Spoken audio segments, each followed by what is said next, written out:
interesting and informative sessions of the IISc Festival of Art. And that, of course, is looking at women in politics and their experience and really how they are changing the face of Indian democracy.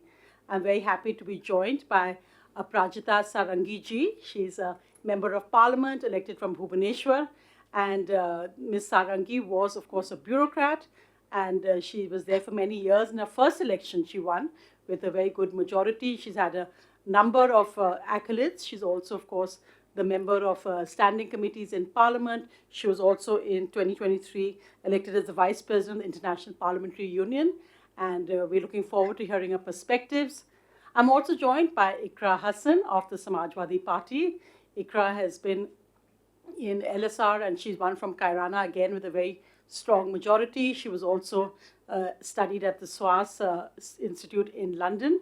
And thank you both very much for joining us. We will be joined shortly also by Atishi, a former Delhi Chief Minister and Oxford Rhodes Scholar, and somebody who really contributed to changing Delhi's public education system. So thank you all very much for being here.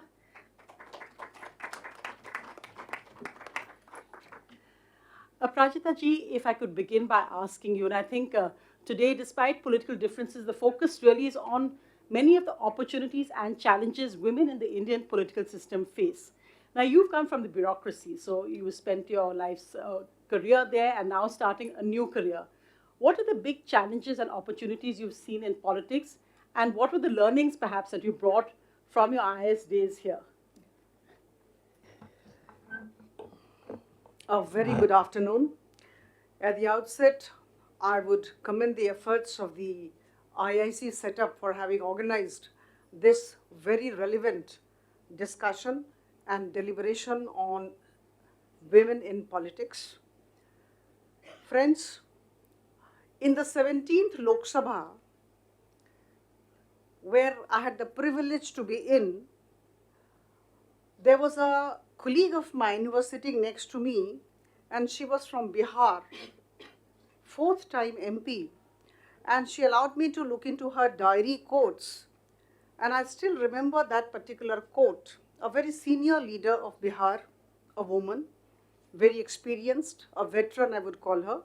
She had written, "I accept myself as I am, and I believe in myself, in the potential of my life and personality." I was charmed. I asked her as to why you have written this. She said, ultimately, it all boils down to realizing our potential and making all efforts, every fiber of our being to achieve that potential. I think every woman should do that. I was really impressed and was really inspired. Friends, I'm a great admirer of Maya Angelou, the American civil rights activist. I would definitely like to bring her quote before you. And this particular quote I have written down in my diary. She had written, and she had said somewhere, I think, and then it was later on written in her book.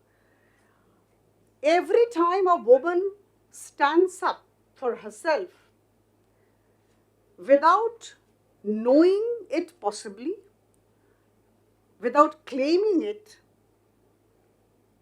she is standing for all the women of the world. She doesn't realize that she's just standing for herself. She's standing for all women in the world.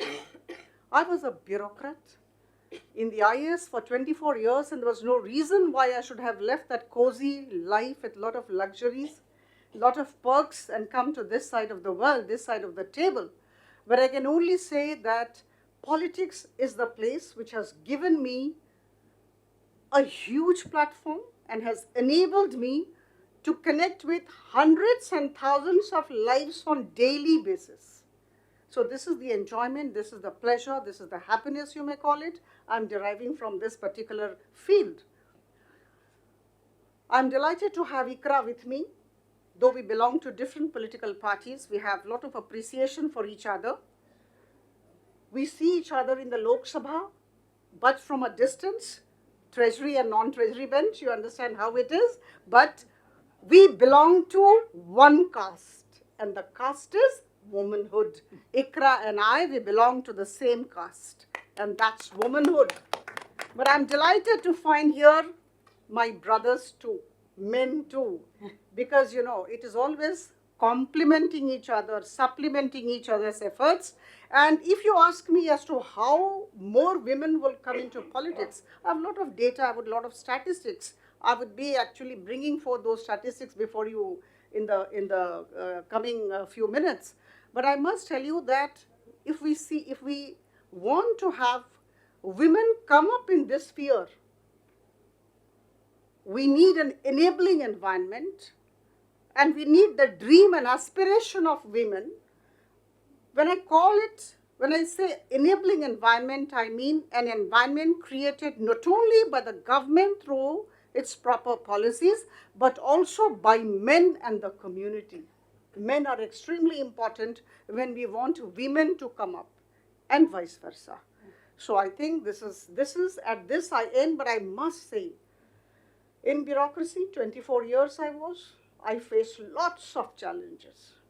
And in politics, no less, maybe more. Before we would request Iqra to speak, a particular experience I would definitely love to share with you in bureaucracy. I belong to Bihar and was allotted Odisha cadre in 1994. I came with a lot of aspirations, not knowing Odia at all. Odisha was my cadre. And I was given the charge of the smallest subdivision of the state, maybe thinking that I was a non-Odia, maybe thinking I was a woman. There was a question mark on my ability to deliver. I didn't know the language, didn't know the culture of the place, and that is why I was given the smallest subdivision. My husband, who is my batchmate, was given the biggest subdivision in the same district. I didn't like it, but I couldn't say because I had to be a good wife. And then I must tell you what happened one day. I can never ever forget that. Never ever forget that. It's goosebumps coming as I talk to you. It's, it's in a family, I'm sitting and talking to each one of you. There was a fire outbreak in my subdivision, and lo and behold, the collector obviously did not ask me to go and see what was happening on my own. Since I was the SDM, I went to the place and I did whatever I could do. I was very young at that point of time. And in the next 2 days, did not eat, did not sleep, and we controlled the situation. We ensured the rehabilitation and the whatever the relief measures to be put into place. I mobilized the entire administrative setup and everybody there. Things were brought under control. Believe me, the third day, the district collector, who was a male from Odisha, he called a meeting of the subdivisional magistrates of 3 subdivisions of his district. There were 3 subdivisions. Mine was one, the smallest in the state, and in the district too, automatically. And you know what? He started the review. My husband was to my right and the other gentleman was to my left, both males. I was sandwiched. The subdivision affected was mine. But when the collector started the discussion, he did not look at me. And you know what was his concern? His concern was I was not able to handle the situation. I would not have been able to handle without knowing my side of the story. He told my husband and the other colleague of mine to rush to the field and stay there for 2 days and help Aparajita. From there, I had to wage war against this attitude, and I'm here before you. My dear friends, it is a war. It is a war which has to be fought with a lot of knowledge, experience, and grace. I must use this word, grace. Mm-hmm. A woman has to be graceful and dignified in her approach. But you know, at the end, before we go to statistics and other things after we hear Iqra, I can only say that if we really want women to come up, I will certainly say with all conviction at my command that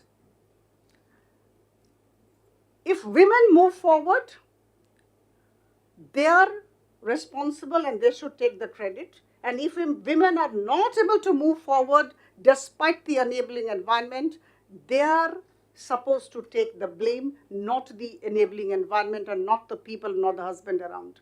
So I think women should acquire as much knowledge as possible. Yes. Women should show that she, under no circumstances, is less than her counterparts. And only then, we can put her forward. So I think it is the responsibility of the ecosystem, of the environment, of the men, of the community, and the women who should learn to dream big, aspire to dream big, and also put in a lot of efforts and acquire as much knowledge as possible. Thank you so much. Thank you, Aparajita ji, for the very strong opening statement, very inspirational.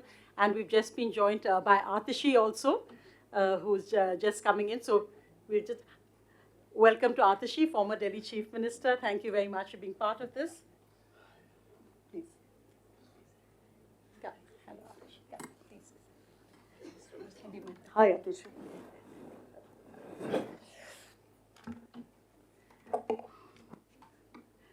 I think Atishi also, like all of us, is a victim of Delhi traffic sometimes. But yes.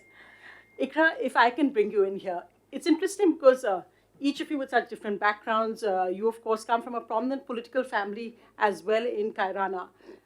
Tell us about your journey to becoming a member of parliament today, to being in parliament, and also the challenges you faced as well as the opportunity you have today to be here representative of Uttar Pradesh, a representative of women of Uttar Pradesh.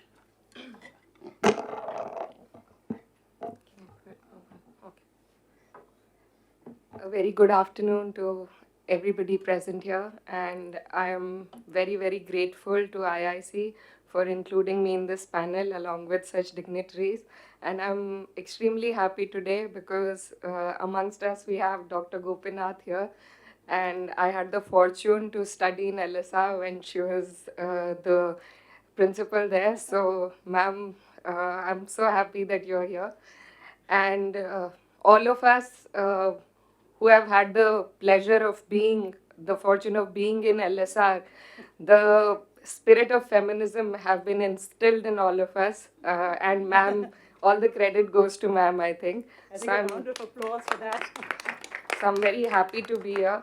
And before starting, I'd like to mention that very early on during the campaign, a question was put to me regarding my attire and why I cover my head and if I'm a feminist. So I remember quoting ma'am, and I thought of LSR when I did that, that I'm a strategic feminist, and if covering my head puts the questions to rest, and then we can go on to talking about the important things. So it is not as important to me, and I would rather do that than answer questions on just the superficial things. So these are the questions that women today face in India, even today, about our attire. I'm sure our male colleagues do not face the same questions. So even though we've moved forward, we've seen many leaders. I was hoping to see Bansuri ji here today. Her mother, Sushma Swaraj ji, was one leader. We have amongst us Sarangi ma'am and Atishi ji. And I have always seen Indira Gandhi ji because she was the figure of woman in politics in India. And I looked up to her because we need to see women up there to inspire young women to come forward in politics. And Sarangi ma'am mentioned about aspiration. So I feel like there are very few women who aspire to be politicians. And I think that is something we need to all collectively work toward and change, because until and unless we have women occupy space in parliament, in important positions, with important portfolios, I don't think we'll see improvement. Women, we do have the reservation bill, but it's not been implemented, and I hope to see it implemented soon.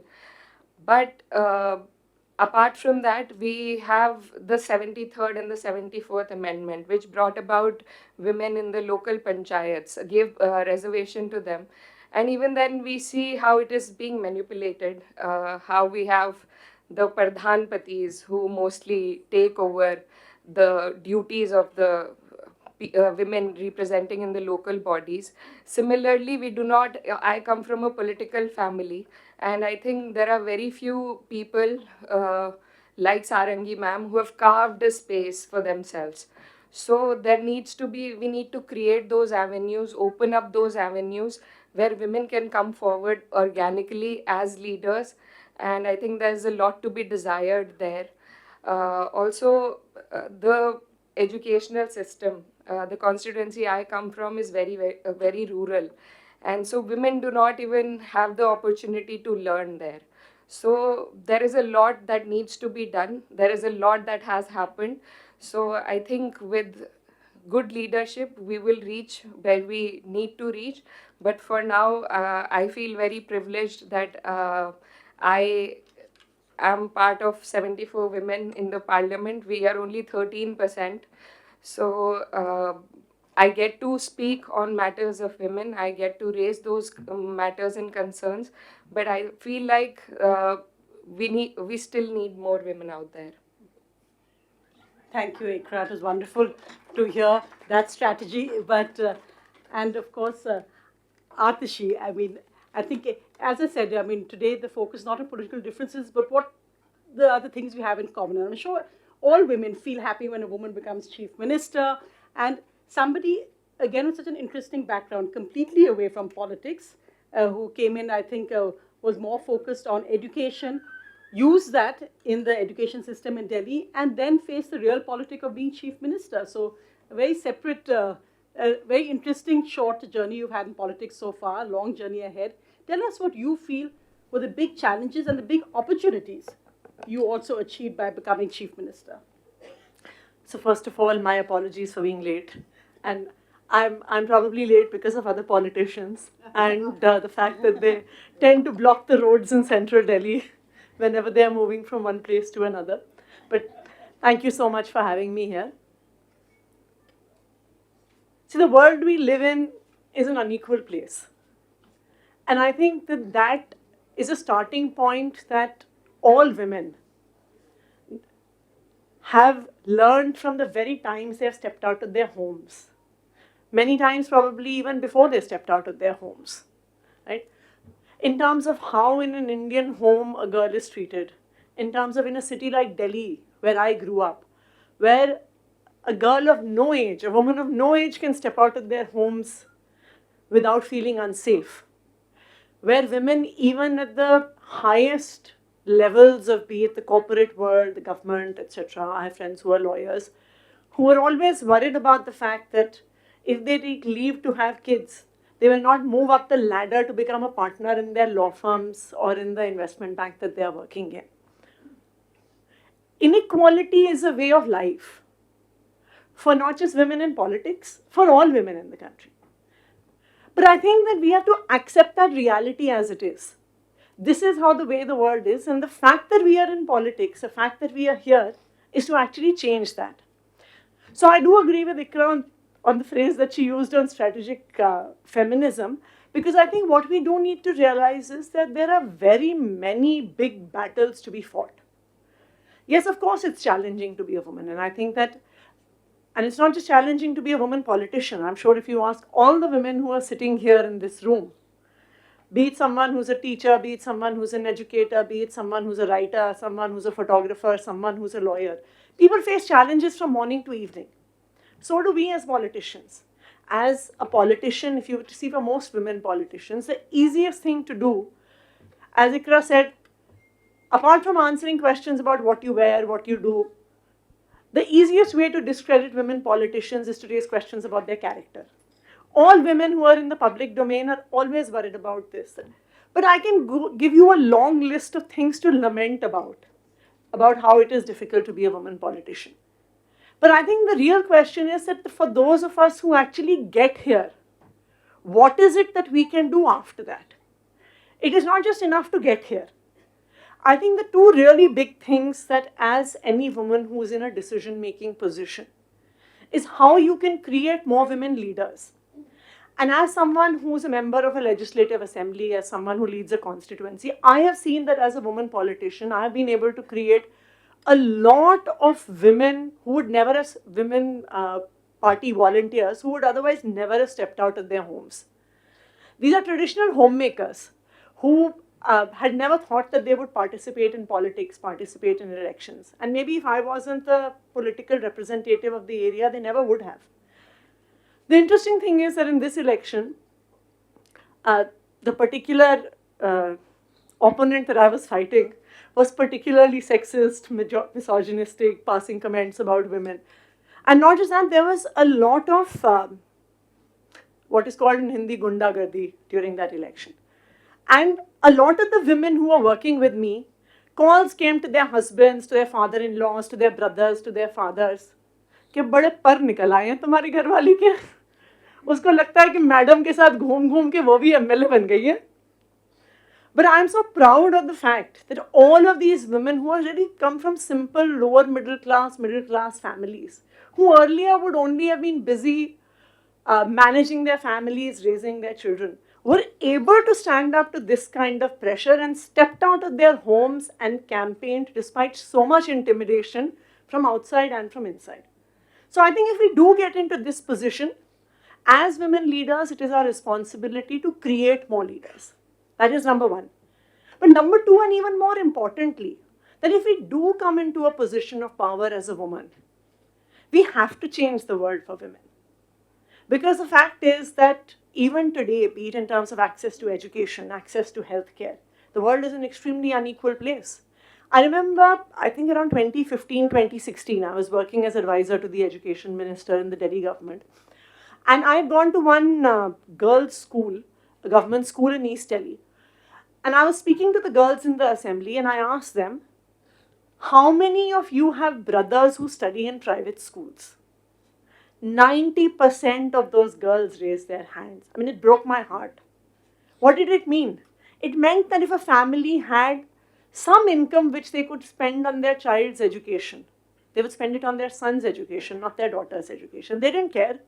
2015, schools were broken down, ramshackle, etc. उनको नहीं फर्क पड़ता था कि उनकी बेटी ऐसी school में जाती है. You speak to ordinary lower middle class women and they will tell you that for routine ailments, they never go to the doctor. Why?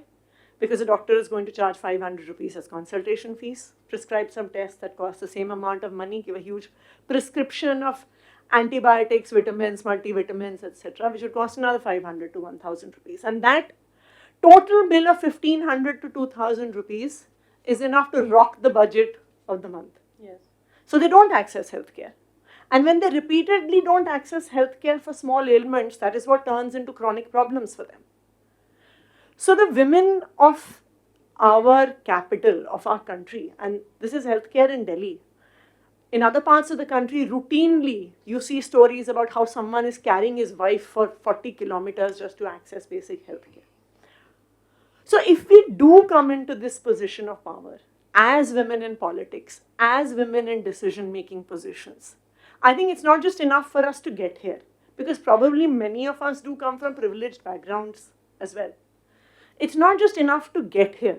The question is, what do we change once we do get here? How do we improve the lives of the lakhs and lakhs of women who live extremely difficult, who live in extremely difficult situations across the country? Thank you, Atishi, for raising all those important points on women in leadership. And Aparajita ji, I'd just like to get your view on that. Sorry, just to press that. No. Because we all know that the landmark, the historical women's representation bill is now law. We are going to have, at some point, 33% in both our parliament and state assemblies of women.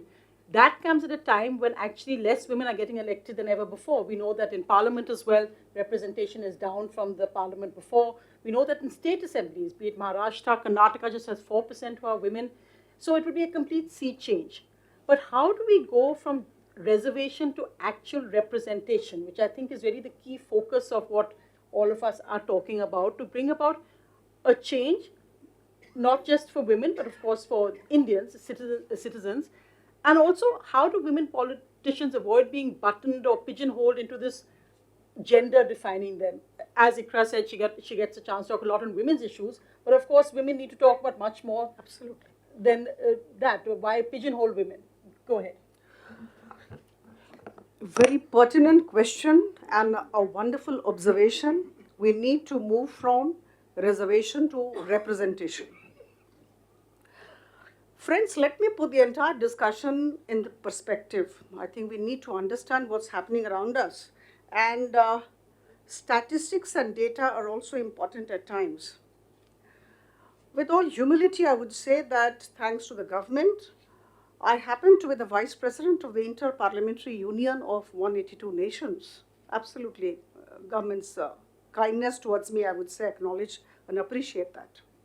Now, as per the IPU, the International Parliamentary Union's recent report, 2024 report, whatever the number of parliamentarians in the world, in all the countries, only 27% of them are women today. I don't have to look into my papers. Now, this particular figure indeed has gone up. Now it is 27%. In 1997, it was 12%. Friends, what about our country? We are aware of the fact that the Government of India Act came in 1935, that particular act, which actually gave the right to exercise franchise to all of the age of 21, later on till brought down to 18. All means all, irrespective of gender, caste, sex, etc. And here, Article 14 and Article 15 of the Constitution helped the then policy makers. Thereafter, my dear friends, we are aware of the fact, and which has been actually told now, 73rd and 74th Amendment came.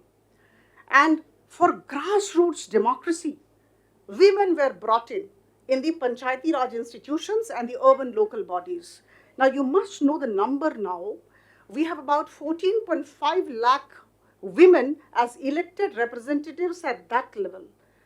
Very important. And that is almost 46% of the total number of elected representatives in the country. We feel happy about it. But then, this amendment, 73rd and 74th, came in 1992-93. Since then till date, the issue of reservation going to representation, it did not happen. Unfortunately, and we must appreciate and acknowledge this particular expression of the very able anchor of ours. Friends, today, what's the scenario? I feel aghast when I sit in the Lok Sabha and I see only men around. Grey, white and black. I don't like the colors around me. I mean, with all regards for the men around. Brothers. They're otherwise very helpful. We supplement each other. I told you earlier in my opening speech. But let me tell you that, as has been told, in 2024 elections, can you imagine? Whatever the number of contesting candidates for the different Lok Sabha seats, there are 543 seats as of now. So whatever the number of candidates, more than 8,000 had actually gone for election, contest. And you know what? Only 9.6% of the candidates were women selected by the respective parties, or some who came as independent. This is one.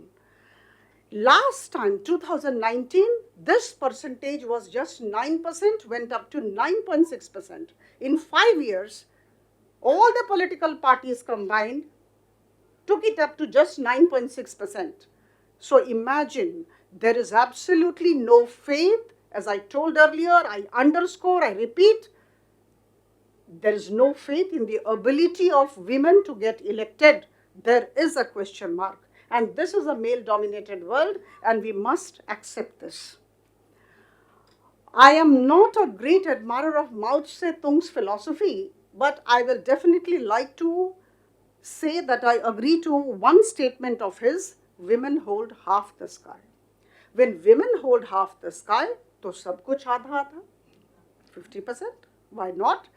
You create an enabling environment, you tell the women to aspire to come up, you hold her hand till the time she becomes independent, but then let her fly as much as she wants to. So, my dear friends, this is extremely disconcerting. Now, another figure, I'm talking on a negative note, but it's extremely important to be realistic. It's not negativism, it is being realistic. This time, 17th Lok Sabha, I had the privilege of being there too. In the 17th Lok Sabha, we had 78 women, and we were very happy about, it has gone up from 2000, this is on all that. But we were just 78 women then, and now this time we have come down to 75.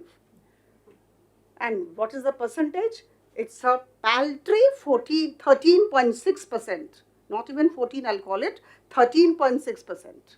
In Rajya Sabha, we have 17% of the parliamentarians as women, 42 members are women in the Rajya Sabha. Friends, in the first election, Lok Sabha election 1957, Lok Sabha election, there were about 22 women in the Lok Sabha. 22 becomes 78, comes down to 75. Is this the kind of scenario that we are trying to go for after 75 years of independence, and we have been talking great things about women? So I think we really need to deliberate. Now, I was actually kind of, comparing my country with other countries.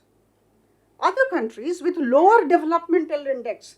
We say wherever there is development, women would come forward, women will be everywhere. No, it is not. Let's accept that this is the paradox of the situation. I will compare with Rwanda, I will compare with Bolivia, I will compare with Nicaragua, I will compare with Nepal, and I will compare with Cuba. Rwanda and Bolivia, my dear friends, in their parliaments, 60% seats are colorful. That means women are there. 60% seats. More than 60% in Rwanda, now I think 63%. Bolivia is slightly less.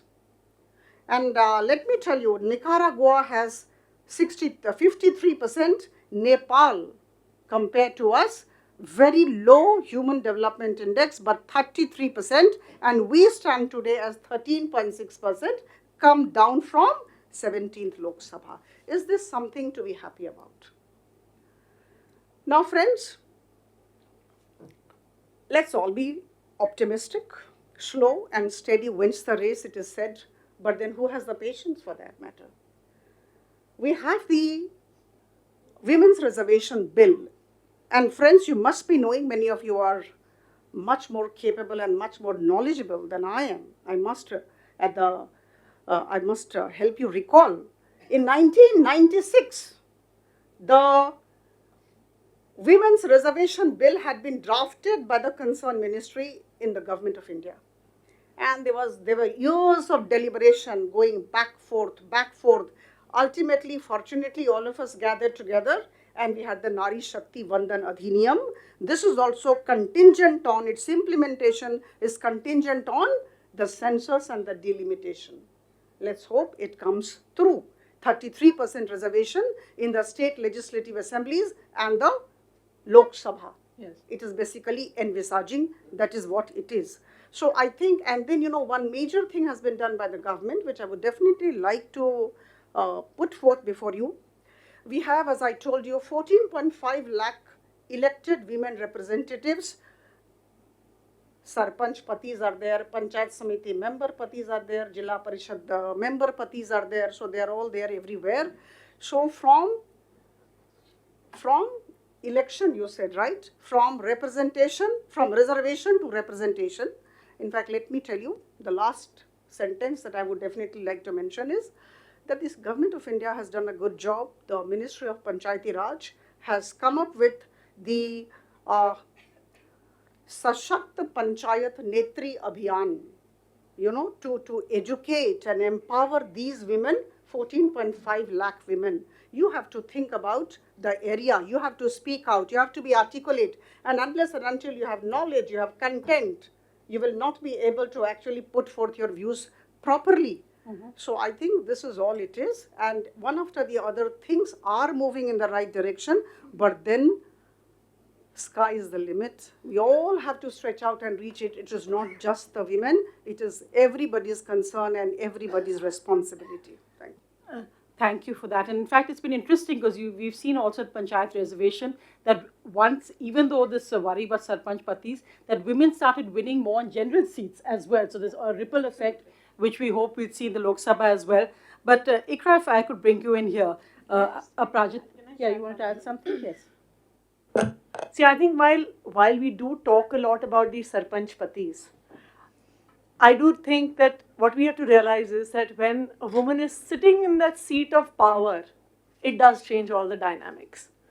I have seen even in, just as you have sarpanch patis, you have cooperators who, if it's a reserved seat, you have local political leaders making their wives contest. But the fact of the matter is, she is the one who can attend the house. She is the one who has to sign the papers. And that in itself, that opportunity, for whatever the problems might be with a system where a husband tries to control, where she might initially be seen as a puppet, the fact that when a woman is sitting on that chair and has that power, I believe that it makes all the difference. No, absolutely. And in fact, I'd like to bring Iqra in on that also, because Iqra, one aspect, Aparajita ji had said that in a sense, all women politicians are the same caste. But what's been interesting and seeing your story, because of course, women are in one sense a minority. Being a Muslim woman representative is a double minority. And being perhaps also somebody who's, look, you're also from the backward caste, so triple minority. And perhaps also this aspect of being from a political family. People will say that, you were elected because of the family you belong to. How do you change perception with reality, with the work you do? And what would your views be on this whole aspect of reservation being needed and how we can change that? I'd like to first agree with Atishi ma'am. Perception is important, it is very important, and women are the minorities in politics. And like you just mentioned, I am a minority within a minority. We are just two Muslim female parliamentarians. So there's a lot we need to do. But talking about creation of perception at the local panchayat level, it is very important, but I would slightly like to disagree there that we just don't need tokenism. We don't need numbers. What we need is effective organic leadership from the grassroots. And while I would like to thank the government and congratulate the government that they passed the very important bill on women reservation, but the implementation is something that is left to desire. And we do not know, because the government has passed many laws. Very instantly, we have discussed many things and they have been passed and also implemented. But when it comes to the question of women, to the women leadership, I don't know why we have been put under these restrictions of census and then delimitation. So I think there is something left to be desired there, and I hope we can all overcome that soon.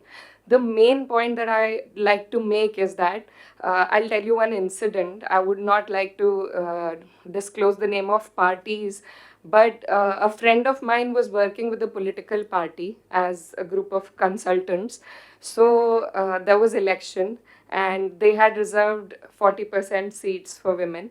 And so she asked me that we do not have contestants to fill those seats. So even though I was in a different party, she asked me, can you recommend some names from your area so that we can have women fill those seats? The quota candidates. Yes. So this is the kind of scenario that we want to avoid.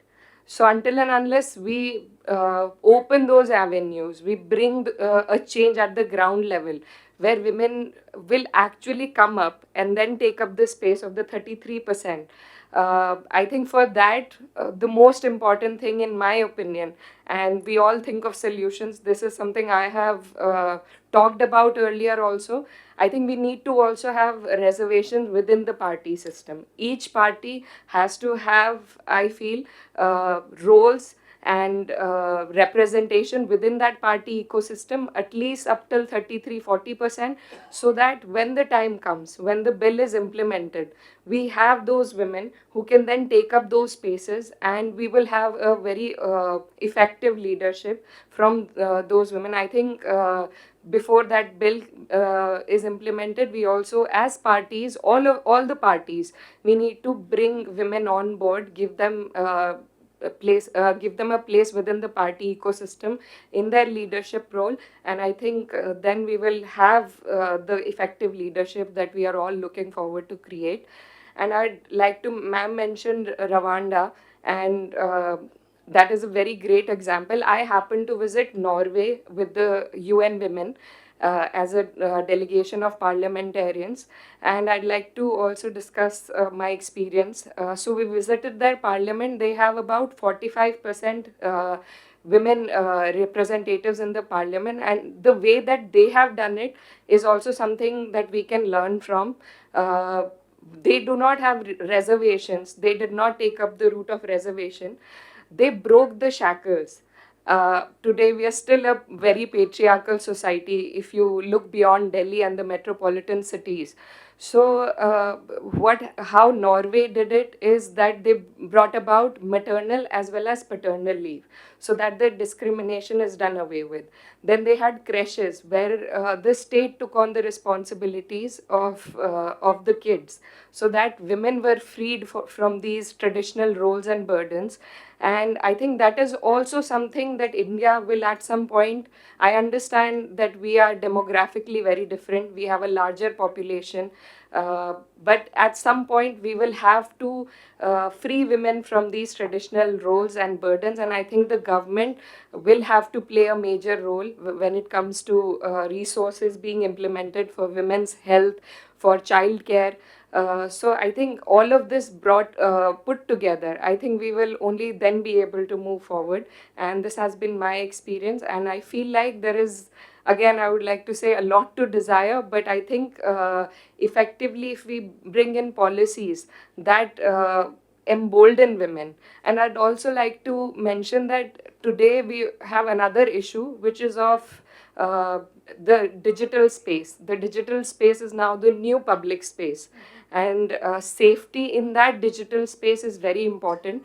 And I have been trolled. I'm sure most women who step out in public face trolling online. And that kind of pulls you down, breaks your morale.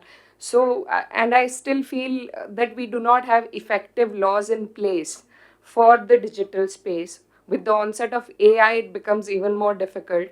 So, when we have laws regarding women's safety on land, now is the time to also look into and have effective laws that safeguard women's rights online on the digital platforms. I think all of these put together will help us move forward in the direction. Thank you, Iqra, for the interesting points. And Atishi, I'd like you to bring you in on that because you've been Delhi Chief Minister.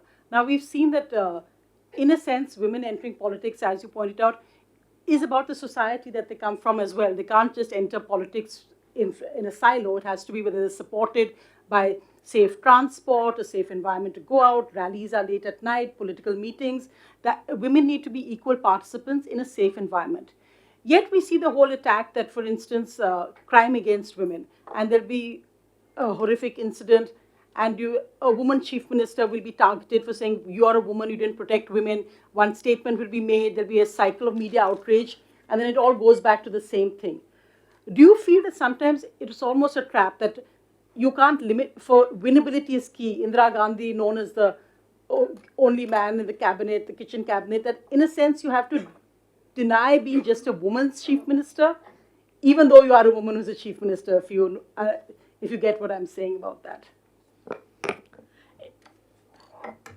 See, there's no denying the fact that being a woman in politics or being a woman in public life is difficult. Being a woman per se in such an unequal country like India is difficult. But I think it's also, I have always found in my experience, I've been in politics now for over a decade, in electoral politics, I've contested 3 elections. It can be your strength as well. As someone who's contesting elections, I have the kind of access to half the population that my male counterpart would never have. I have been able to break so many BJP families just because I'm able to enter their homes. That doesn't sound very nice. Break BJP, no, break their voting patterns. Okay, fine. I was there. I know. So break their voting patterns, because I've been able to connect with the women of the household as women. And Interestingly, there's a BJP family in my area. The sons of that family are office bearers of the BJP. And the day I filed my nomination, their mother actually sent me a Shagan ka lifafa. Right? So that can be your strength as well. I think women bring so much to the table, which men, as men politicians, they would not be able to. I think that the ability of women to connect, to empathize, to relate with people, and just to connect with 50% of the electorate in such a way that men would never forget the connection in most of our country, they would not even have access to. But how do you rise above 50%? So I'm saying that being a woman is not only a disadvantage. I think that it is something that can politically and electorally be used as an advantage. And see, we have to realize that at the end of the day, it's not enough to say that parties को महिलाओं को ticket देना चाहिए. देखिए, ये चाहिए word is never going to move out of our IIC roundtable. The fact is that for a political party, and because I'm involved, I'm a part of the decision making of my party as well. At the end of the day, you contest an election to win an election. You don't contest an election to tick off all the boxes. So if you have to contest an election to win an election, you will always pick the most winnable candidate and not care that is it a man, is it a woman, am I giving enough women space, am I not giving enough women space. That is what you will always do. Because at the end of the day, an election, it's like a battle. It's like a war out there. And therefore, I strongly believe and that reservation for women, in fact, reservation for any marginalized group, is the only way to ensure representation. See, the fact is that in our country, people who come from scheduled caste, scheduled tribes are equally, if not more, marginalized than many women, right? But why is it that they get space in the democratic election process? Is because there are seats that are reserved for them. So if it was a seat where anyone who is from any caste, any religion, any gender can contest, then there itself, people who might be from a marginalized group, from a scheduled caste to scheduled tribe, may not be winnable in that case, may not be able to actually convert that seat for your party. So if that reservation was not there, I believe that you would have, just as the kind of presence you have of women in legislative assemblies and parliament, that is exactly the kind of presence that you would likely to have had of even people from those communities. But because there is reservation, and because some of that reservation may have started even just as I said, as sort of puppet candidates. You have a leader of a locality, जो अपना कोई बंदा खड़ा कर देता है, right? But the fact is that when you are in that chair, there would be a lot of people who would acquire independence in that chair and who acquire a voice of their own. And I have seen this happen with so many, you tell me that I keep telling you stories about families, family differences, but I've actually seen women councillors. I've actually seen disputes within families because there was this gentleman who अपनी पत्नी को चुनाव लड़वा दिया. She became a councillor and then she's become a politician in her own right. Now he can't control her and he doesn't like that. But the fact is that when they are in a position of power, when a woman is in a position of power, she has the ability to express herself and take action. So in this system, see, a political, unless it is the law, a political party will never be able to field women just to tick off the boxes. Because at the end of the day, when we are fighting an election, we are fighting the election to win the election. And which is why I strongly feel that women's reservation is the only answer. In fact, I was quite disappointed that it was pushed ahead because of the census, because of delimitation to an unknown future date. But I definitely think that is the way out. Second, I also think that once you are in that position of power, just as in the case of, I've been reading the autobiography of Lee Kuan Yew, and it opens with a phrase with an introduction with Henry Kissinger. And one of the things that he says is that at times there are extraordinary people, and all political expectations, what were the prudent expectations of the times, are thrown out of the window. And so I think that eventually when women do come into that position, there are so many women who have made a mark for themselves, who have definitely risen just above being a woman chief minister, a woman minister. Iqra was mentioning Sushma Swaraj. I think that across party lines, whether you agreed with her politically or you did not agree with her politically, when she used to stand and give a speech in the parliament, everyone used to listen, even if you disagreed with everything she had said. Sheila Dikshit was the Chief Minister of Delhi Mrs. Sheila Dikshit was Chief Minister of Delhi for 15 years. I mean, we fought a strong election against her and we defeated her, but that does not take away from the fact that she brought in some remarkable things in the governance of Delhi, which were just beyond. Sheila Dikshit ji would never be remembered just as a woman chief minister or for having made some comments in case of violence against women. Mm-hmm. So I think that once that opportunity does arise, a lot also does depend on that individual in question and how they are able to transform that opportunity into something bigger. Lastly, I would say that for women who are in positions of power, I think we must never underestimate the power of role modeling. I think that there are so many women who are out there who are looking up to those women who are on stage. I remember once I was at the inauguration of a school, and it was a girls' school that was being inaugurated. Most of the people sitting in the audience were women who were either the girls who were studying in that school or their mothers. But in the 20 people who were on stage, I was the only woman who was there. But for that one girl who was sitting in that audience, it is very important to see that one woman out there. Because then at least she can dream about the fact that one day I will be the one who is on that stage, who's cutting that ribbon, who's inaugurating a school building. So I think that in itself is a very powerful thing. So women who are in this position, I think that is something also that we must never forget. No, and I think, again, really, it's a time to acknowledge how difficult, because of course all of you have contested without reservation, and I think that's the only thing. I totally support the women's representation, but I think women versus women sometimes can be a bit limiting. But just some final thoughts on this round today. Aparajita ji, since you entered politics, what do you feel has been your most challenging moment, but also your most inspiring moment, where you felt that this is where I have made a difference, not just for me, but for the community, and this can really be something that will bring about change?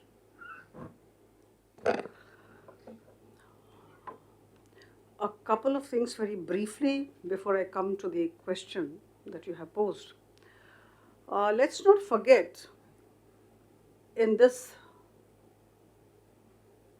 I would say, ambience of darkness, that Madam Pratibha Patil was the president of our country, the first president, and US never had a woman president. Even now they can never boast of a woman president. Number two, Meera Kumar ji was our honorable speaker of the Lok Sabha, the first speaker in the entire world. So India has so many things to boast about. This is something which we must remember, we should never ever forget. Friends, as has been told, at the cost of being repetitive, I would say that women are turning out to be very good politicians, whether in electoral politics or not, but very good politicians, because, they have a vision, they have the kind of balance that should be brought in, they have the compassion, they have the ability to coordinate, to collaborate, and there is definitely a great deal of empathy in women. So I'm sure they would be no less than their male counterparts, if not better. The society must acknowledge and appreciate this part. Now, as far as your question is concerned, let me tell you that there was a girl who was a junior assistant when I was the Joint Secretary in the Ministry of Rural Development here in Government of India, way back in 2013. I'm talking of womanhood as such, problems of women as such, and the attitude and the approach of women as such. there was some very important report to be prepared which had to be given to the Prime Minister's office. And as the Joint Secretary, I had been asked to prepare that report, and by 5:30 p.m. I had to submit. Now I call this junior assistant and I tell her to come sharp at 5 o'clock and help me prepare the report because we have to send by 5:30. The girl comes and says, I cannot because I have to reach home by 5 p.m. Her male counterpart who is sharing the desk with her, can do the work for her. I said, why so? You are very capable, why not? And 5 p.m. is not very late. Is there any security issue? She said, no, nothing of that sort because my house is next door. It's just that I go back home by 5 p.m. How will you respond to that? Will not I, as Joint Secretary, I fully agree with Atishi. I'll come to the observation that she made, very pertinent observation. Will not I go for a male junior assistant who will be helping me beyond 5, maybe beyond 6, maybe beyond 7? My dear friends, it all boils down to the winnability that you have. Now, winnability within quotes. It's a term with a very wide connotation. You have to have that expertise, that knowledge, that ability to deliver. Otherwise, just because you are a woman, you cannot be given everything on the platter. If Atishi would be picked up as the chief minister, because she had ability, she was picked up. There were so many males moving around. I was glued to the TV set. I thought this man would come, this man would come. But no, it was Atishi Marlena who was chosen. Why so? Why so? No, let's accept that. Let's look at it from that point of view because she is able. People, everybody thought she would deliver. And that is why all the males felt she would be able to give us the leadership. So I think this is something which I would like to underscore. Women have to come up on their own. I like the terminology self-help group. Hundreds and thousands of self-help groups are there in the country. I like the terminology because there is a concept of self-help attached. See, the government, the community, the male counterparts can create an enabling environment, but the dream, the aspiration, the striving, these have to come out from the person concerned. So I think we have to be very able, we have to be very knowledgeable. Madam is sitting here. Now we started the whole discussion by pointing to her because she is able, she became the principal. There were so many male counterparts she must be having. But she was chosen to be the principal of the esteem of the college. So I think there is absolutely no substitute for knowledge. There is absolutely no substitute for talent. We all need to acquire that talent. I'll stop after saying a couple of lines, which I love to recite whenever I think about myself and my dreams and whatever I'm doing. I would rather be a superb meteor with every atom of me in magnificent glow than a sleepy and permanent planet. The proper function of man or woman is to live, not to exist. A woman must desire to live, must aspire to reach the sky. Only then she can reach the sky. All of us are here to create an enabling environment, but that desire, that aspiration should come from the women. Thank you so much.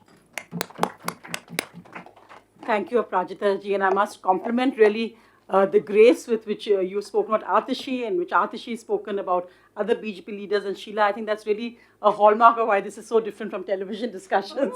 Hitting me, no. I said no. But, sorry, Jyoti. but Iqra, your final thoughts. Did you ever have a time when you thought I should maybe just quit this? Why am I here? What am I doing? And also the moments which made you think I have so much more to do here in politics. Every other day, ma'am. So, it is a place where you can really bring about change, but it comes with its own set of complications, problems. So, I'm sure we all face those. But my final thoughts would be that although ma'am did mention that women will have to come up on their own, but sadly, the area that I represent, we are very privileged to be talking about that women will should come up on their own, but women from the areas that I come from do not have the sort of privilege, the opportunity to really do that. And I think lots of attributes are not to the society for that, that we are still a very very patriarchal society, and we need to break that. I think societal norms also need to be broken, and I think only then can women really come forward and take those spaces that we are all sitting here willing to create. So I think it's not just that women do not have the capability, we do have the capability. But I'll give you my example. My father was the main politician in the family, and he passed away when I was very little. So my mother became the politician in his stead. And because she had always been a housewife, so she never she didn't know politics as my father did, but she did hold her ground. She tried to learn, and I think that paved the way for me.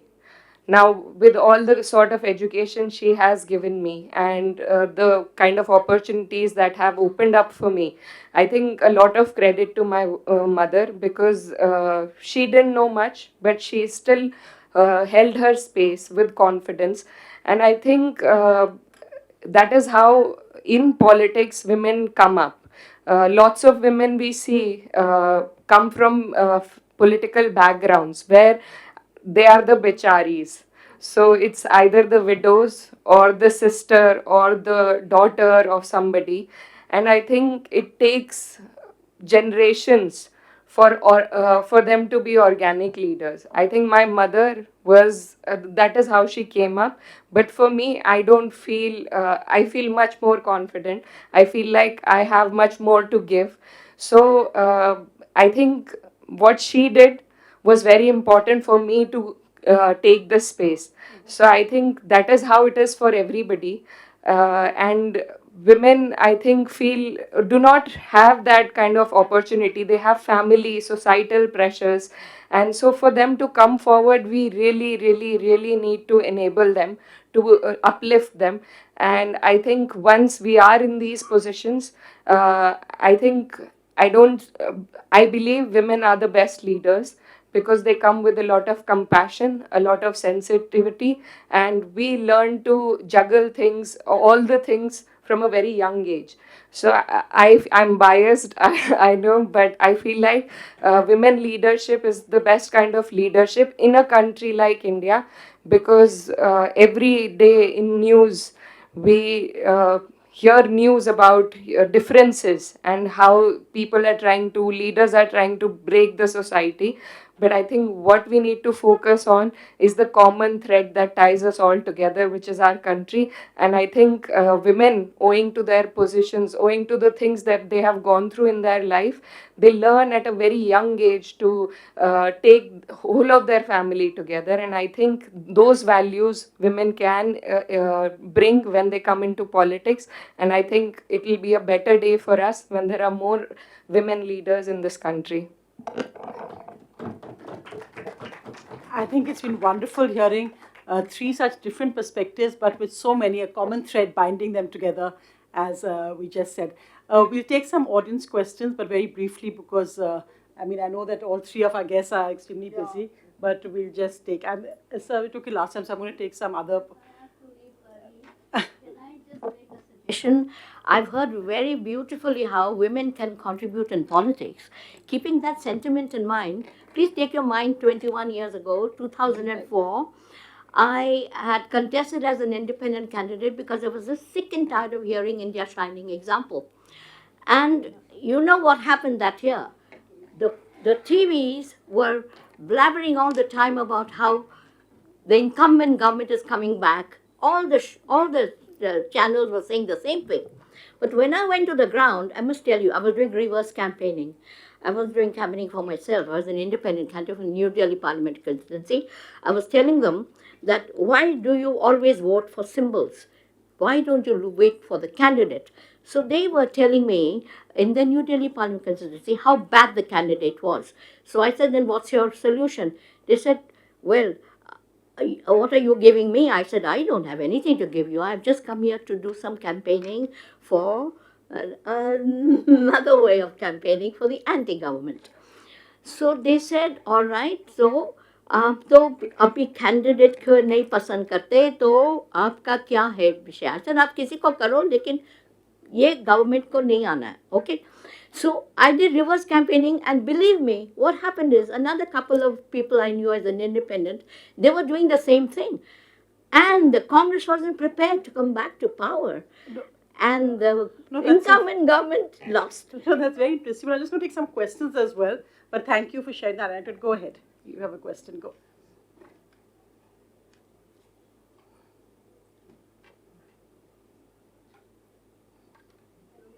Just press that at the bottom. Just press that, yeah. Hello, ladies. So my question is to any of you. So recently in Afghan PM press meet, women journalists were not allowed. And though it was a diplomatic agreement, but after a massive outrage, Taliban agrees to have a press conference. As the women parliamentarians, ex-bureaucrats and former chief minister, what opinions you have and how India could have handled it in a better way of this situation? I was so thrilled to see women journalists in the front row then in the next one. But go ahead, Atishi, Aparaj. Yeah, I think that's a good idea. We can take 2 or 3 questions and then we can Dr. Gopinath, of course. Thank you. That was such a riveting, inspiring panel. I just want to make one comment and a brief question. You know that the fact that Aparajita focused on allyship and the need to collaborate with supportive men, I just want to register that in a place like IIC, we are very glad. The fact that we could hold something like Savanita is thanks to 2 exceptional men, President Shyam Saran and us, our director, Mr. Srivastava, because in this liberal space, you only used to have manels. Till they came in and said, no, every panel must have at least one, preferably 50% women. So I think we need to also congratulate and applaud these men whom we can work with. My other question is that each one of you have been so inspiring. That is that, you know, Iqra, you faced political violence in your family context. Each one of you must have. As women parliamentarians, do you have a caucus to combat the lack of civility in public institutions? And for example, even in Parliament, is there some way you can bring your collective pressure to bear on the behavior of colleagues in Parliament? And especially, what do you do about this polarizing environment that we seem to be surrounded with? And at end, and this is a paean to you, Aparajita, that you quoted Maya Angelou. So she said that my mission in life is not just to survive, but to thrive, and to do so with some passion, compassion, some humor, and some style. And all of you have all of that. Thank you. Still our eyes. I think final question we'll take. So I have 2 final questions.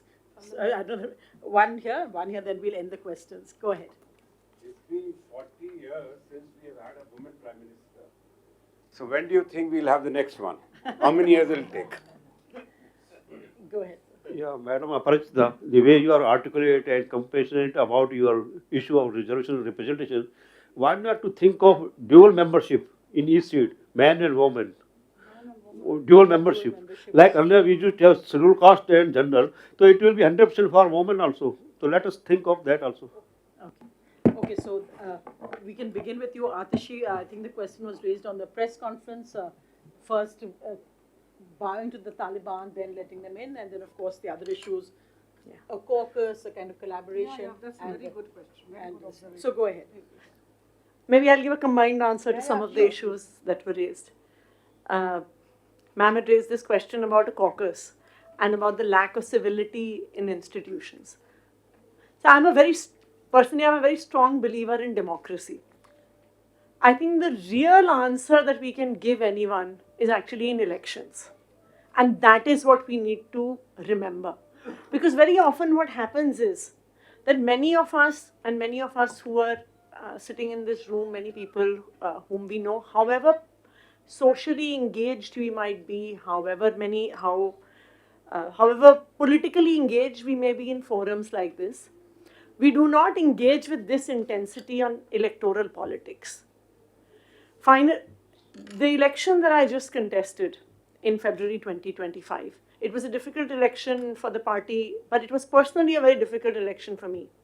I was facing someone who was a 2-time MP, a 3-time MLA, sort of money power, muscle power, highly misogynistic, right? But the fact is, at the end of the day, and there was no one more uncivil possible than him, the gentleman that I was contesting against. The answer to that lack of civility is basically defeating people like that in elections. And I think that is really where, if we want to make a difference, I think finally that difference, and there's no offense intended to all of us who are sitting here, finally that difference is not going to come from these panels. Finally, that difference is going to come from what happens when we vote in the election. Why do we not participate more? Why do people like us do not become members of political parties? Why do people like us not campaign for candidates? It is not enough to sit in our homes and express our opinions on social media and think that is our only civic responsibility. So if we do want to create political space, democratic space that is better for women, that has more representation for women, then all of us need to come together and do it.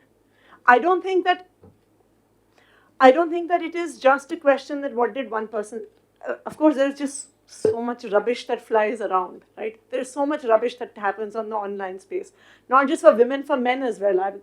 As a matter of sort of practice now, I just don't look at the comments that come on any of my postings, and why just me, even the male members of my party face exactly that.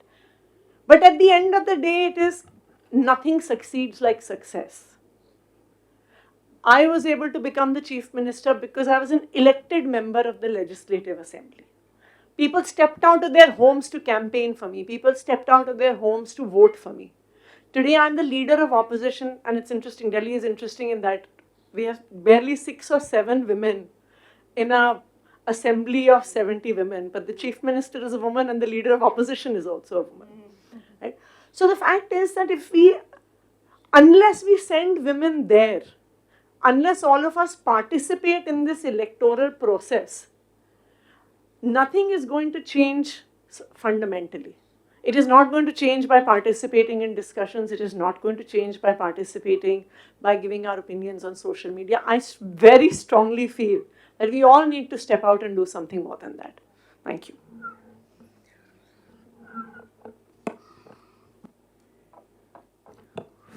Friends, one piece of information I forgot to share with you.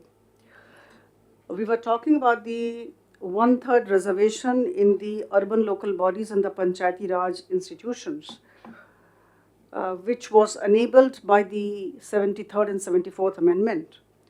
Now, there was a competition among all states to prove as to which state is better than the other, which state thinks in a much better manner for women than the other, unfortunately, because of the elections, because of women's votes, whatever it is. You will be surprised to know that today, out of 28 states, 21 states have actually notified reservation in grassroots democratic institutions in both urban and rural areas more than 50%. 50% or more. Imagine. But I must tell you that this is all lip service to women. If you ask women like us, those who are working at the grassroots with all of them, we know how difficult it is. It is a man's world. Let me tell you, I say this to my people, my children, 10 times a day that this is a man's world.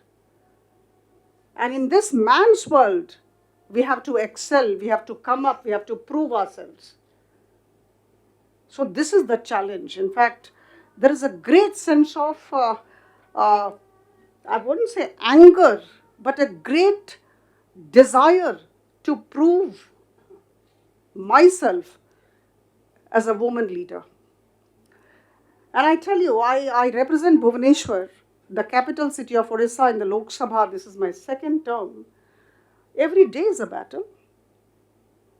But you have to be very strong, and you have to create a perception that you'll be able to deal with every kind of situation and any kind of situation. And we do, God is there, heart within and God overhead.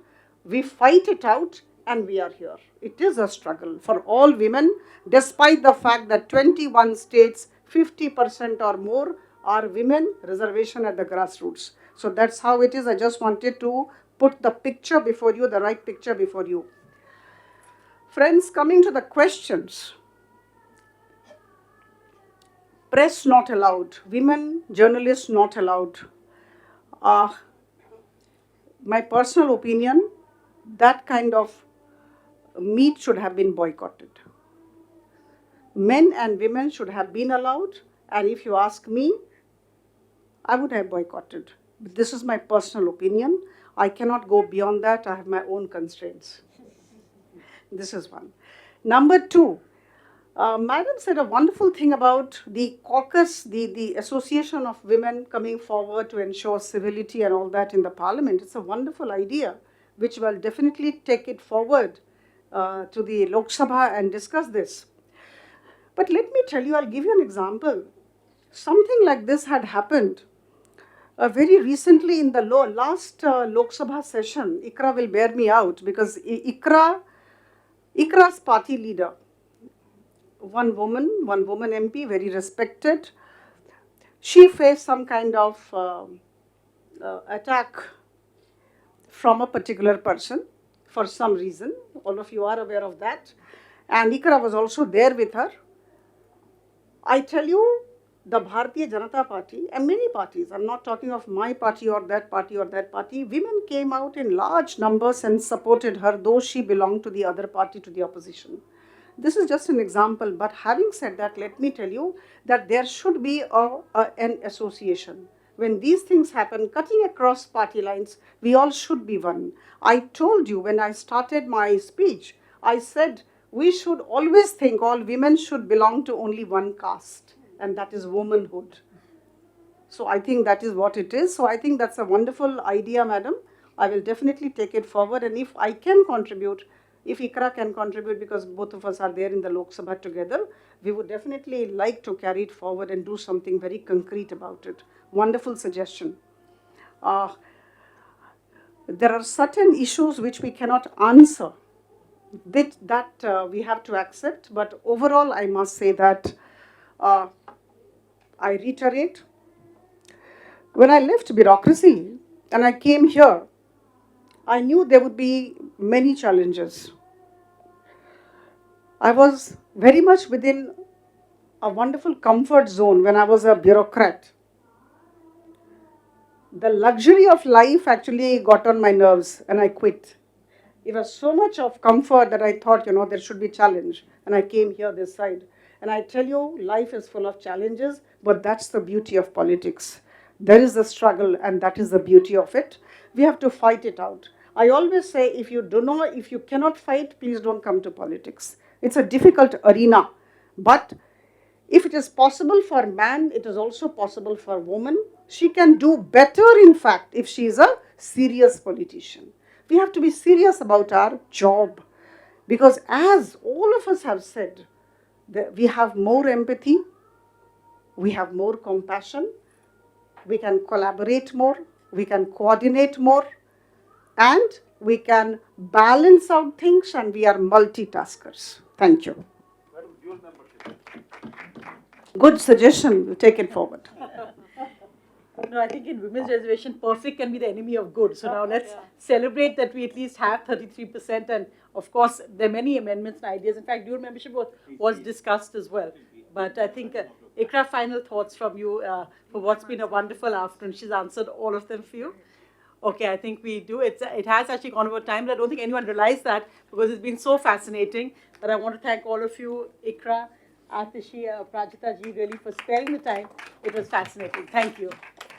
So, before I honor the panelists on behalf of IIC, I would just briefly like to respond to Dr. Meenakshi Gopinath's, observation when she said that what can be done to improve conduct in Parliament. I just wanted to say that when we joined service in IAS, as a part of our training program, we were supposed to also have, stay in a tribal village. So in that process, we stayed in a Khasi village in Meghalaya for about a week. Every day morning, we used to observe that on an agriculture field with 3 men, there used to be 1 woman. And this was the phenomenon in all the agriculture fields. So we were quite curious. We asked the village chieftain next day as to what is this. He said, answering to your question, he said that we ensure that it should be 1 woman so that these men do not indulge into loose talks. So same thing I am looking towards Parliament. Once this reservation comes and there are a large number of women, this loose talk and bad conduct also will come under check. All the 3 ladies who have represented here, they are all, very well known people. They have really set example as to how the ladies, through their hard work and perseverance, can reach the position in which they are. About Aparajita, I would like to say one more thing. She, as you all know, she is a former, bureaucrat.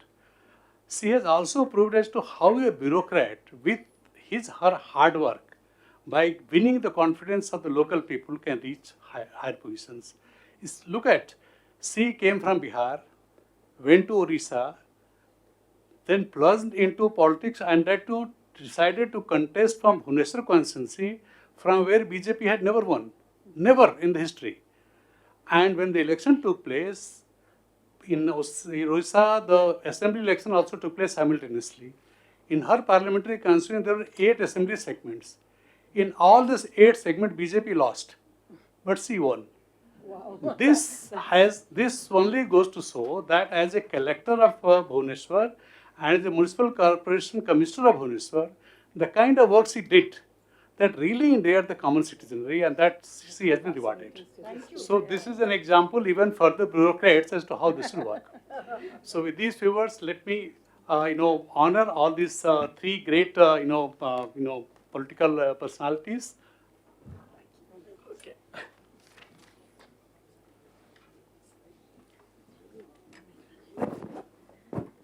Asif, thank you very much.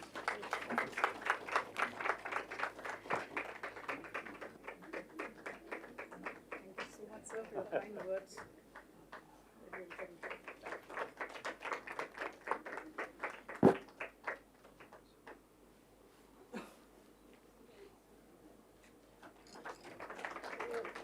Sonia.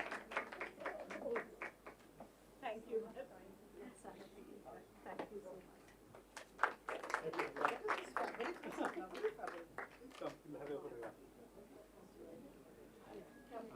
Sir. Sir, please come, sir. Come, sir. This is all your ideas.